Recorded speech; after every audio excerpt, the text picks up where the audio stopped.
Hello everyone. So let us start with the practical portion of standard costing. As I told you, in standard costing, we discuss various types of variances, जिसमें हम material variance, labor variance, overhead variance discuss करते हैं. So in this particular video, I am discussing a part of material variances. Material variances पे मैंने 2 videos बनाई हैं, आपको playlist में चेक कर सकते हैं.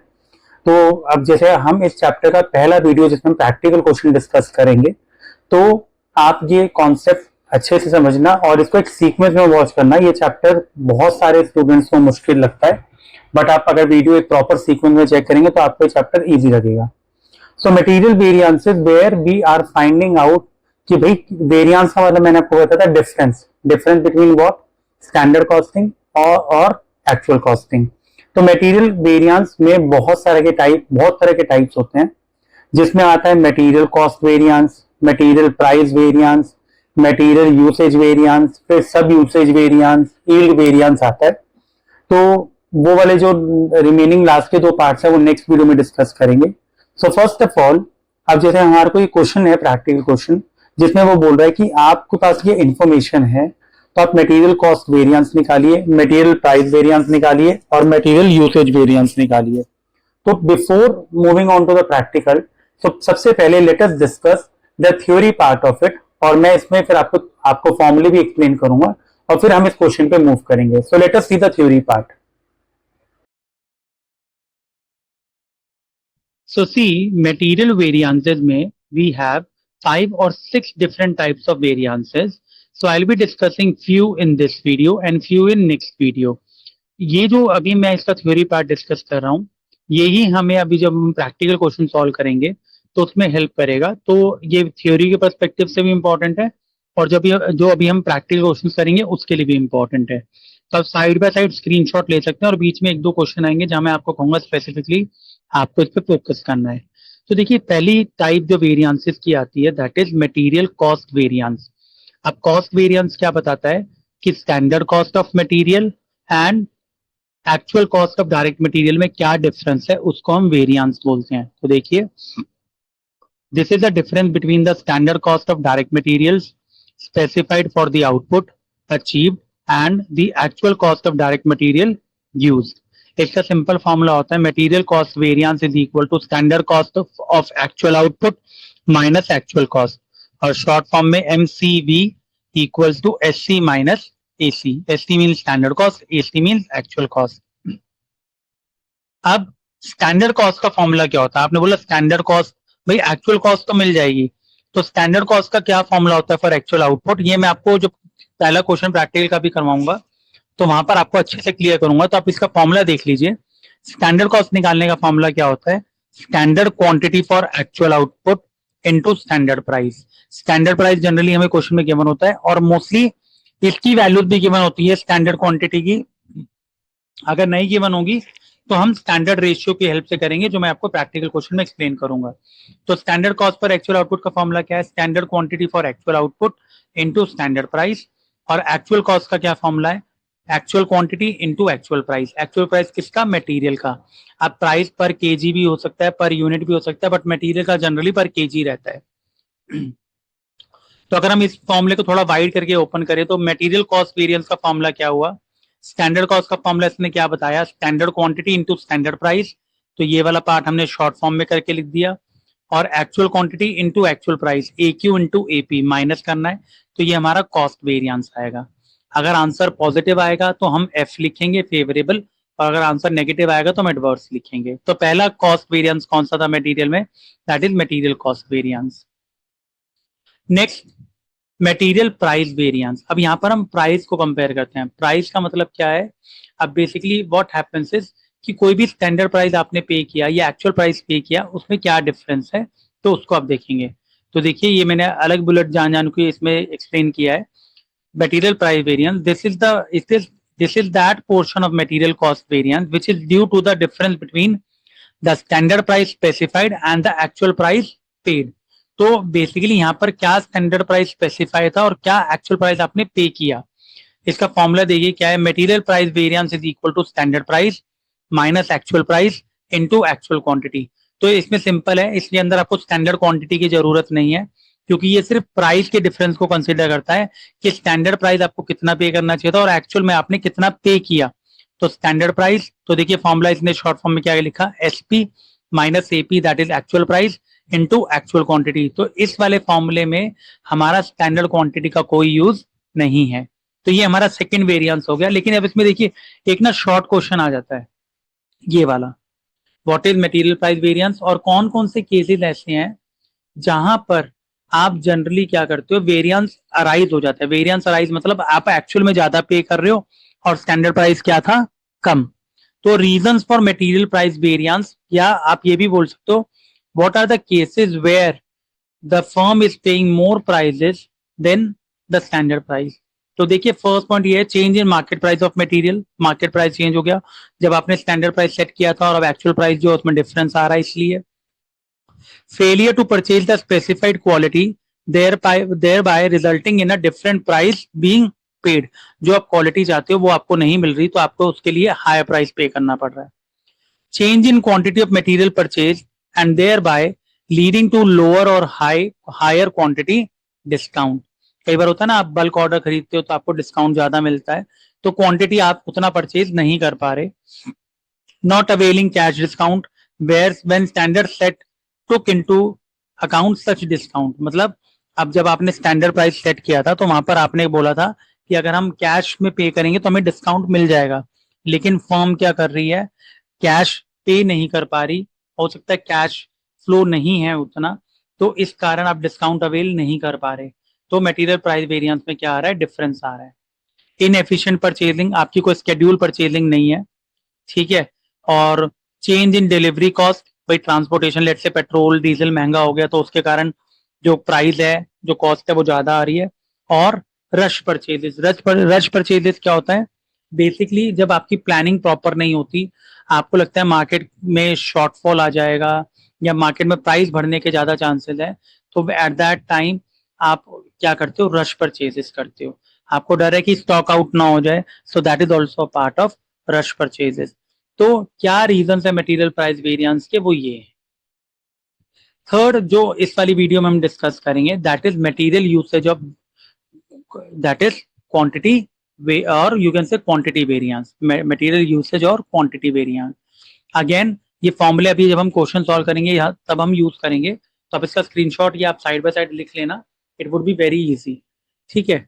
तो देखिए this is the portion of material cost variance which is due to the difference between standard quantity specified. Please आप इस पे फोकस करना ही, मैंने डेलिबरेटली सेकंड लाइन में लिखा हुआ है, standard quality specified and actual quantity use. अगर आपने चेक करोगे प्राइस में it was standard price specified and actual price paid, और क्वांटिटी वाले में क्या है, standard quantity specified and actual quantity use. तो बेसिकली प्राइस वेरिएंस में हम प्राइस को कंसीडर कर रहे थे, यूसेज वेरिएंस में हम किसको कंसीडर कर रहे हैं, क्वांटिटी को, ठीक है। तो देखिए मटेरियल यूसेज वेरिएंस, अब आपको मीनिंग ऑटोमेटिकली समझ में आ जाएगा कि हम एस क्यू माइनस ए क्यू इंटू स्टैंडर्ड प्राइस ये करेंगे। तो मटेरियल यूसेज प्राइस का वेरिएंस फॉर्मूला देखिए क्या है, standard quantity for actual output that is standard quantity minus actual quantity A Q into standard price. तो फॉर्मूला मटेरियल यूसेज वेरिएंस का क्या आ गया, standard quantity minus actual quantity into standard price. और जबकि price variance का क्या formula था, standard price minus actual price into actual quantity. यहाँ पर एक्चुअल क्वांटिटी था और यहाँ क्या है, स्टैंडर्ड प्राइस है। क्वांटिटी वो सेम है, standard quantity actual quantity, but हम यहाँ स्टैंडर्ड को कंसिडर करेंगे। तो ये तीन फॉर्मूले आपको लर्न करने पड़ेंगे, प्राइस वेरिएंस, यूसेज वेरिएंस और कॉस्ट वेरिएंस। अच्छा ये वाला पार्ट यूसेज वेरिएंस का ना हम नेक्स्ट वीडियो में डिस्कस करेंगे। इसके दो फर्दर पार्ट्स होते हैं, मटेरियल मिक्स वेरिएंस और मटेरियल यील्ड वेरिएंस। ये थोड़ा सा कॉम्प्लिकेट कर देता है, तो ये मैंने इसकी मटेरियल वेरिएंस पे इसके लिए मैंने दो वीडियोस बनाई है। इस वीडियो में हम तीन पार्ट डिस्कस करेंगे, कॉस्ट, प्राइस एंड यूसेज, ताकि आपको अंडरस्टैंडिंग चैप्टर की ज्यादा अच्छे से हो। Because mostly I have observe कि स्टूडेंट्स को स्टैंडर्ड कॉस्टिंग वाला चैप्टर बहुत मुश्किल लगता है। तो I will try to solve each type of question in my videos, so you can check out all the videos given in the playlist. So let us start with a practical question. So now, as you have understood the theory part where I have discussed the meaning as well as the formulas. तो अब हम उसको यहाँ put करेंगे formulas को और practical question solve करेंगे, ठीक है। So let us see question is here like this way, from the following particulars compute material cost variance, material price variance and material usage variance. ये तीन वेरिएंसेस हमें निकालने हैं और यही तीनों मैंने अभी आपके साथ डिस्कस किए थ्योरी वाले part. Quantity of material purchase हमें 3000 यूनिट्स गिवन है, value of material purchase rupees 9000 given है, standard quantity of material required per ton of output 30 units given है। अब जैसे आपने पढ़ा था कि स्टैंडर्ड क्वांटिटी, एक्चुअल क्वांटिटी, तो ये सब हम डिस्कस करेंगे अभी। Standard price of material rupees 2.50 per unit, opening stock of materials nil, closing stock of material 50 units, output during the year 80 tons. तो कुछ डेटा हमारे को टन्स में है और कुछ यूनिट्स में है। तो देखिए सबसे पहले अब आपने क्वेश्चन तो रीड कर लिया, बट मैं आपको एक चीज बताना चाहूंगा कि हमारे को अगर ये तीन वैल्यूज निकालनी है या ये तीन वेरिएंसेस निकालने हैं तो हमारे पास ये चार वैल्यूज होनी चाहिए, standard price, actual price, AP actual price, standard price, actual quantity and standard quantity. देखिए ये सबसे मेन है, ठीक है, क्योंकि फॉर्मूले में भी आपने चेक किया था, फॉर्मूला सारे इसी के बेस पे बन रहे हैं, ठीक है। तो अब आप यहां देखिए, अब यहां पर standard price of material rupees 2.50 per unit, तो स्टैंडर्ड प्राइस तो हमें डायरेक्टली गिवन है 2.50 पर यूनिट, ठीक है, this is given to us. अब क्वांटिटी ऑफ मटेरियल परचेज मैंने 3000 यूनिट खरीदी और वैल्यू ऑफ मटेरियल परचेज मैंने 3000 यूनिट कितने रुपए में खरीदी ना, 9000 रुपए में। तो एक्चुअल प्राइस कैसे आ जाएगा, आपको पता लग रहा है कि मैंने 3000 यूनिट खरीदी है जिसके लिए मैंने 9000 रुपए पे किए हैं, तो 9000 divide by 3000। I hope the point is clear to you. Value upon quantity हो गया ना, क्वांटिटी परचेज, तो ये कितना आ गया ₹3। तो आप देख सकते हैं मैच हो रहा है, आसपास वैल्यू आ रही है। एक्चुअल प्राइस इज ₹3 पर यूनिट, ठीक है, एंड स्टैंडर्ड प्राइस इज 2.50, ये हमें गिवन है। अब एक्चुअल क्वांटिटी वैसे जनरली क्वेश्चन में डायरेक्टली गिवन होती थी, बट ये क्वेश्चन है बेसिक, लेकिन इसके अंदर ही मैं आपको एक दो पॉइंट अच्छे बता रहा हूं, ठीक है। तो देखिए एक्चुअल क्वांटिटी, वैसे तो आप कहेंगे कि भाई क्वांटिटी परचेज, भाई परचेज अलग होता है, एक्चुअल क्वांटिटी मतलब हमने एक्चुअल क्वांटिटी यूज कितनी करी है, how much quantity we have use. आप जैसे अकाउंट्स में भी पढ़ते थे, हम क्वांटिटी कंज्यूम निकालते थे, कंज्यूम कह लीजिए या यूज कह लीजिए, तो उसके लिए हम क्या फॉर्मूला यूज करते थे, ओपनिंग स्टॉक प्लस परचेजेस, ठीक है, minus closing stock. I hope ये अकाउंट्स का फॉर्मूला आपको याद होगा, और हम इसमें यूज भी क्यों कर रहे हैं, बिकॉज यहाँ पर ओपनिंग स्टॉक ऑफ मटेरियल और क्लोजिंग स्टॉक ऑफ मटेरियल हमें गिवन है। तो देखिए एक्चुअल क्वांटिटी कितनी हमने कंज्यूम किया, यूज की। Actual quantity, opening stock is how much, nil, तो 0। परचेज कितना किया material, 3000 units, closing stock of material 500 units. इसका मतलब मैंने खरीदी तो 3000 यूनिट थी, लेकिन 500 यूनिट यूज नहीं हुई, तो आपने एक्चुअल में क्वांटिटी कितनी कंज्यूम की है, 2500 यूनिट्स। तो सबसे पहला काम हमारा ये वैल्यूज निकालना ही है। तो अब देखिए तीनों चारों वैल्यूज हमें मिल गई हैं। अब एक लास्ट जो सबसे मेन वैल्यू होती है, that is standard cost quantity.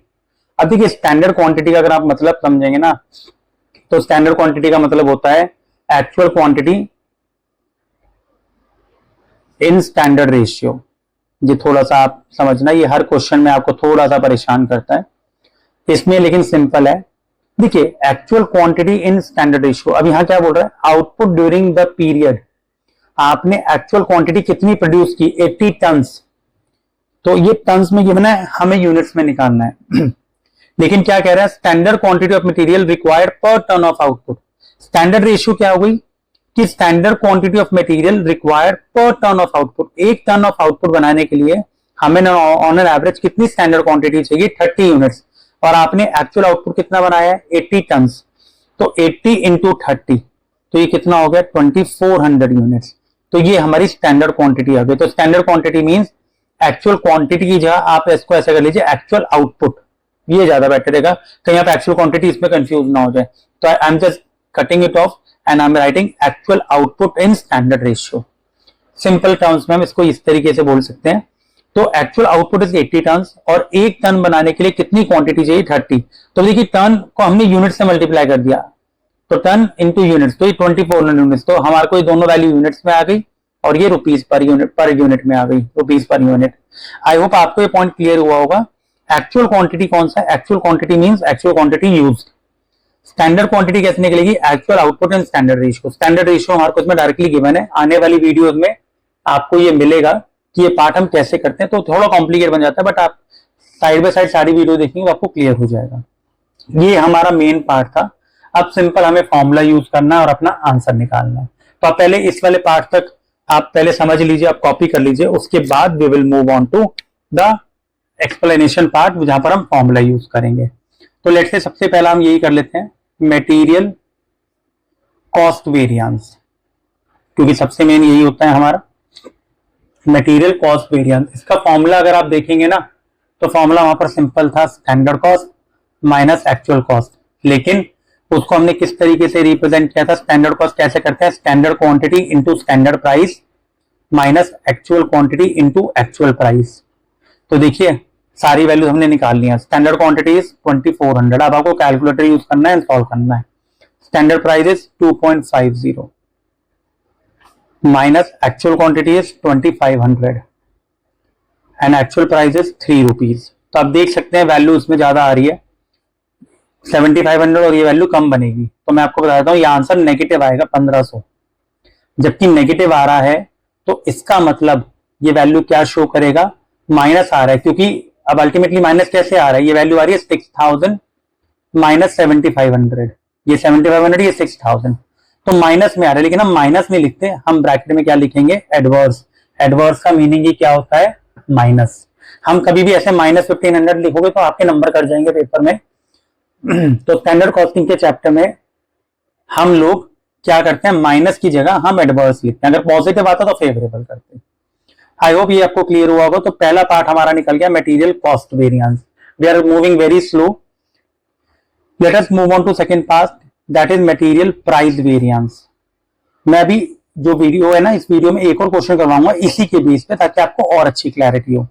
Material price variance का फॉर्मूला आपको समझाया था, standard price minus actual price into actual quantity, ये छोटा सा फॉर्मूला था। तो what is standard price? 2.50 minus actual price 3 into actual quantity 2500। तो आप ये देखिए ये आपका आएगा 1250, क्योंकि 0.50 नेगेटिव आ रहा है, इंटू दिस, तो 1250 एडवर्स। आपको ऐसे छोटी छोटी कैलकुलेशन करके दिखाने की जरूरत नहीं है कि 0.50 बचा माइनस इंटू 2500। तो अब कैलकुलेटर पे सॉल्व करके माइनस आंसर आ रहा था, तो 1250 एडवर्स। आई होप यहां तक आपको क्लियर होगा। फॉर्मूले में वैल्यू बस मेन है ये वैल्यूज निकालना, बाकी सिर्फ फॉर्मूला आपको याद होना चाहिए। अगर फॉर्मूला याद है तो क्वेश्चन में डिफिकल्टी नहीं होती। And third comes is material usage variance. इसका भी सिंपल फॉर्मूला है जिसके अंदर हमने पहले भी डिस्कस किया हुआ है, that is standard quantity minus actual quantity into standard price. अब देख रहे हैं सारे वैल्यूज हमें मिले हुए हैं यहाँ पर ऑलरेडी। तो what is standard quantity? 2400, actual quantity 2500 into standard price that is 2.50। तो इसको आप मल्टीप्लाई करेंगे तो आपको वैल्यू आएगी, माइनस ही आ रही है, तो 250 रुपए माइनस आ रहे हैं, तो हम माइनस नहीं लिखेंगे, हम क्या करेंगे? एडवर्स। सो आई होप आपको ये क्लियर हुआ होगा सारे वैल्यूज कैसे निकालते हैं। अब इसमें इंटरेस्टिंग पार्ट ये भी है, material cost variance is equal to MPV plus MUV. What does it mean? देखिए मैंने क्या बताया इसके अंदर, सारी वेरिएंसेस हमने निकाल लिए। सारे वेरिएंस निकालने के बाद अब हमें क्या शो हो रहा है? भाई मैंने ये इक्वेशन लिख दी, मैं कहता हूं कॉस्ट के अंदर जो डिफरेंस आ रहा है वो इन दोनों के कारण ही आ रहा है। अब तो इसका मतलब ये एक तरह से हमारी इक्वेशन है जिससे हम आंसर चेक कर सकते हैं। अब मैं कहता हूं what is material price variance, कितना आ रहा है? 1250 एडवर्स, और यूसेज वेरिएंस कितना है? 250 एडवर्स। तो ये माइनस माइनस प्लस हो गए तो क्या आएगा? 1500 एडवर्स। और हमारा मटेरियल कॉस्ट वेरिएंस भी क्या था? 1500 एडवर्स। दिख रहा है आपको? तो इसका मतलब आपका जो ये आंसर है ये क्या है? एक तरह से आपने वेरीफाई कर लिया। आपको ये हेंस वेरीफाइड पेपर में लिखने की जरूरत नहीं है, बट कई बार आप यहां तक ही क्वेश्चन आता है तो आप बता सकते हैं कि इन दोनों का सम, प्राइस और यूसेज का सम ही क्या होता है, मटेरियल कॉस्ट वेरिएंस के इक्वल होता है। अगर ये इक्वल नहीं आ रहा तो इसका मतलब आपने कहीं आंसर में गड़बड़ की है। सो आई होप आपको ये क्वेश्चन नंबर 1 क्लियर हुआ होगा। अगर आप पेपर में कर भी देंगे तो उससे कोई प्रॉब्लम नहीं है, कोई ऐसे मार्क्स नहीं कटते इसके, बट हाँ आप माइनस प्लस लिखेंगे तो मार्क्स कटेंगे। अगर जैसे इस वाले क्वेश्चन में तो हमारा एडवर्स आ रहा था, माइनस आ रहा था तो हमने एडवर्स लिखा, अगर पॉजिटिव आएगा तो हम एफ लिखेंगे, एफ स्टैंड्स फॉर फेवरेबल।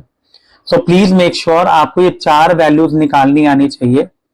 ये हर क्वेश्चन में अलग अलग तरीके से गिवन होती है, तो इसलिए वैरायटी ऑफ क्वेश्चन मैं इसके कवर करूंगा। तो आप यहां पर इसको पॉज करके आप इस क्वेश्चन को मैं आई वुड प्रेफर कि आप इसको लिखें ताकि आपको क्लियर हो, because sometimes what happens is आप वीडियो देखते हैं और आप इसको कॉपी नहीं करते तो आपको लगता है मुझे समझ में आ गया मैं कर लूंगा, बट जब तक आप इसको रिटर्न में नहीं करेंगे so it might be difficult part जब आप इसको बाद में सॉल्व करेंगे।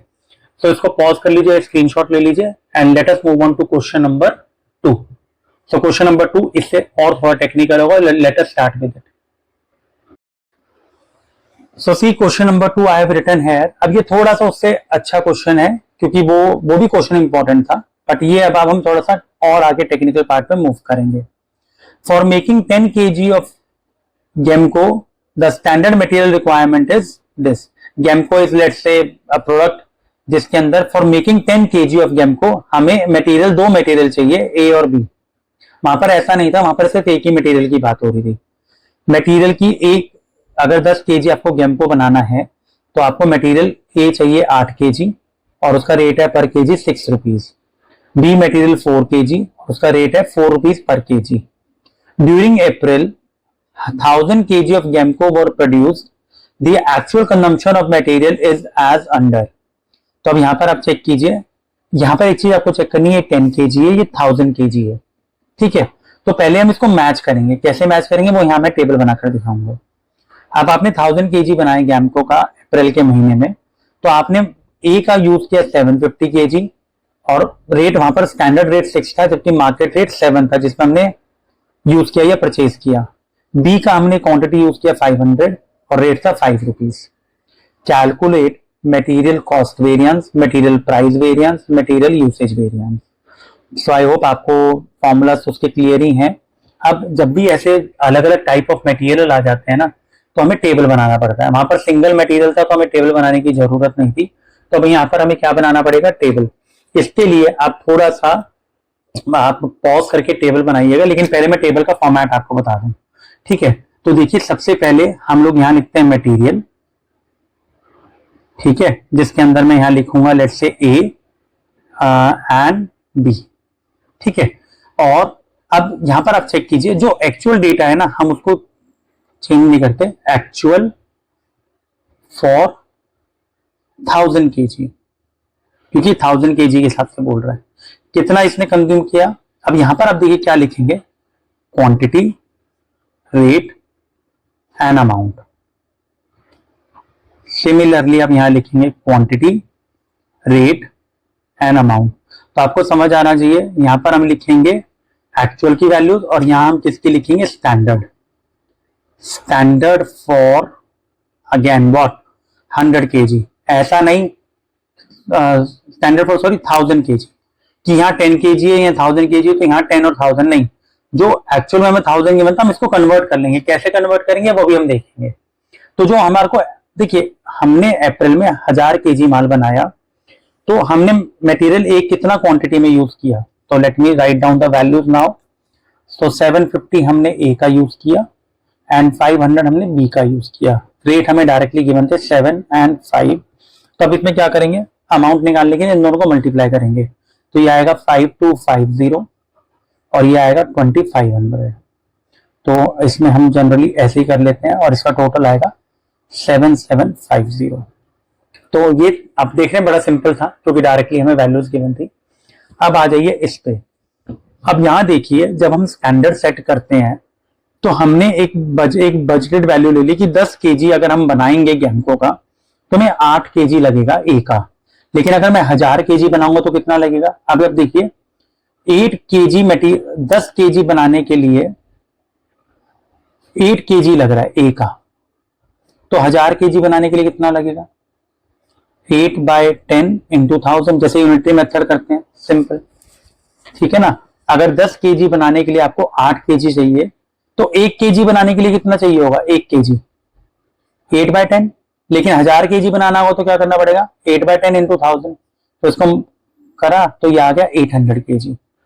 ये मैंने सिर्फ एक यूनिटरी मेथड समझाया, वरना आप ये भी देख सकते हैं 10 केजी 8 है, अगर हमें 1000 बनाना होगा तो कितना लगेगा, 800 केजी, ठीक है। सिमिलरली बी का, अगर आपको 10 केजी बनाना है गेमको का प्रोड्यूस, अगर आपको गेमको बनाना है 10 केजी, ठीक है, तो आपको कितना चाहिए, 4 केजी। अगर आपको 1 केजी बनाना है तो कितना लगेगा, 4/10। लेकिन आपको 1000 केजी बनाना है गेमको, 1000 क्यों, क्योंकि एक्चुअल की वैल्यू हमारे को 1000 में गिवन है, तो हम उसको एक सेम पैरामीटर पे लेके आ रहे हैं। तो क्या होगा, 4/10 इंटू 1000, तो दैट इज 400 केजी। तो ये तरीका होता है, वरना आपको डायरेक्टली आपका मैथ्स और आपका आईक्यू लेवल इसमें इतना मैच करता है कि भाई अगर 10 केजी के लिए 8 चाहिए तो 1000 केजी के लिए कितना चाहिए होगा, तो इंटू 100 से मल्टीप्लाई कर दो, तो वो भी एक पॉसिबिलिटी है। तो यहाँ आएगा 800 और यहाँ आएगा 400। रेट में कोई चेंज नहीं है, बिकॉज पर केजी रेट तो सेम रहेगा। इसको हम मल्टीप्लाई करेंगे 4800, इसको हम करेंगे 1600, तो ये आ गया 6400 और यूनिट्स हमारी कितनी है, 1200, ठीक है। तो प्लीज मेक श्योर रेट पर केजी सेम रहेगा। हमने सेम पैरामीटर्स पे वैल्यू निकालने के लिए दोनों को 1000 केजी की वैल्यू में कन्वर्ट कर लिया, क्योंकि एक्चुअल की वैल्यू तो हमारे को वैसे की बनती। अब हम अपने वेरिएंसेस निकालेंगे। सो वेरिएंसेस देखिए कैसे निकालेंगे। सबसे पहला तो यही आता है मटेरियल कॉस्ट वेरिएंस। तो देखिए सिंपल है, अब इसमें फॉर्मूला आप ऐसे यूज करते हो, standard cost minus actual cost, वरना हमने करा था standard quantity into standard price, ये करा था ना। अब वो करने की जरूरत नहीं, हम डायरेक्टली भी कर सकते हैं, क्योंकि स्टैंडर्ड कॉस्ट देखिए दोनों की इकट्ठे कितनी आ रही है, 6400, ठीक है, और एक्चुअल कॉस्ट कितनी आ रही है, 7750। तो आंसर नेगेटिव में आ रहा है, दैट इज 1350 एडवर्स। तो इसके अंदर भी एडवर्स आ रहा है, वरना अगर आप उससे करोगे ना, standard quantity into standard price minus actual quantity into actual price, तो आपको ए और बी का अलग अलग करके निकालना पड़ेगा। वो भी हम मैं प्राइस और यूसेज वेरिएंस में बता दूंगा, बट इसके अंदर आप डायरेक्टली कर सकते हो, बिकॉज हमने टेबल से वैल्यूज निकालनी है, ठीक है। Second in this comes is material price variance. अभी आपको निकालना पड़ेगा अलग अलग मटेरियल प्राइस वेरिएंस। तो मटेरियल प्राइस वेरिएंस कैसे आएगा, इसका फॉर्मूला आपको पता ही है, standard price minus actual price into actual quantity. तो अब देखिए, अब मैं इसमें ऐसे कोई वैल्यू नहीं लिख सकता डायरेक्ट, क्योंकि यहाँ पर अलग अलग वैल्यूज लेनी पड़ेंगी, तो ए और बी, लेकिन फाइनल आंसर में दोनों को मिलाकर देना पड़ेगा, ठीक है। तो देखिए what is the standard price of A, 6 minus 7 into actual quantity 750, ठीक है। तो ये आएगा 1 माइनस 1 इंटू 750, तो 750 एडवर्स। बी का कैसे आएगा, 4 माइनस 5, क्योंकि इसका 5 है, इंटू 500, तो इसका कितना आएगा, 500, अगेन एडवर्स। तो टोटल हमारा फाइनल आंसर क्या हुआ प्राइस वेरिएंस का, 1250 एडवर्स। तो आई होप आपको यहां तक ये क्लियर हुआ कि फॉर्मूला, क्योंकि इसमें तो हमारे को डायरेक्ट कॉस्ट मिल गई थी, तो हमने फॉर्मूला लगाने की जरूरत नहीं है। वरना अगर आप कहोगे कि नहीं मुझे तो वही फॉर्मूला लगाना है, standard quantity into standard price, तो आप निकालोगे फिर ए और बी का ऐसे अलग अलग करके निकालोगे और लास्ट में टोटल कर दोगे। Third, I am writing it here, material usage variance. तो उसका फॉर्मूला भी आपको पता ही है, मटेरियल यूसेज वेरिएंस का। सो क्या फॉर्मूला है इसका, that is standard quantity minus actual quantity into standard price. तो इसमें भी ए और बी का अलग अलग करेंगे। तो what is standard quantity of A, that is 800 minus 750 into standard price, that is into 6। तो अभी देखिए पॉजिटिव आ रहा है, क्योंकि 800 से 750 गया तो प्लस 50 इंटू 6, तो 300 फेवरेबल। तो देखिए पहला बात हमारा फेवरेबल आया है। बी का देखिए 400 minus 500 into standard price, that is 4। तो अगेन ये नेगेटिव आ रहा है, तो ये नेगेटिव कितना आएगा, 400, तो 400 एडवर्स। तो देखिए प्लस माइनस माइनस होंगे, क्योंकि 300 प्लस है, 400 माइनस, तो 100 एडवर्स। तो फाइनल आंसर हमें इसी तरीके से क्या करना पड़ेगा, शो करना पड़ेगा। और बाकी मैंने आपको बताया था material cost variance is equal to MPV plus MUV, तो वो एक ही बात है। आपको दिख रहा है मटेरियल कॉस्ट वेरिएंस कितना है 1350 एडवर्स, प्राइस वेरिएंस कितना है 1250 एडवर्स, और यूसेज वेरिएंस कितना है 100 एडवर्स। तो आप देख सकते हैं दोनों वैल्यू सेम आ रही हैं, तो ये सेम आएंगी। अगर नहीं आ रही तो इसका मतलब आपका आंसर क्या है, गलत है, आपको दोबारा चेक करना पड़ेगा। सो आई होप आपको ये दोनों क्वेश्चन क्लियर हुए होंगे, और यही क्वेश्चन जो है हमें हेल्प करेंगे आगे और चैप्टर को बेटर वे में अंडरस्टैंड करने के लिए। सो प्लीज आप ये दोनों क्वेश्चंस पहले आप चाहे तो कॉपी कर लीजिए, और उसके बाद आप इसको वीडियो को वॉच करने के बाद इसको सेल्फ सॉल्व कीजिए, और फिर कोई डाउट आता है तो वीडियो वॉच कीजिए। So thank you so much. Please like, subscribe and share our channel, and also tell us whether you have understood the topic or not, and please watch out all the videos in the playlist. Thank you.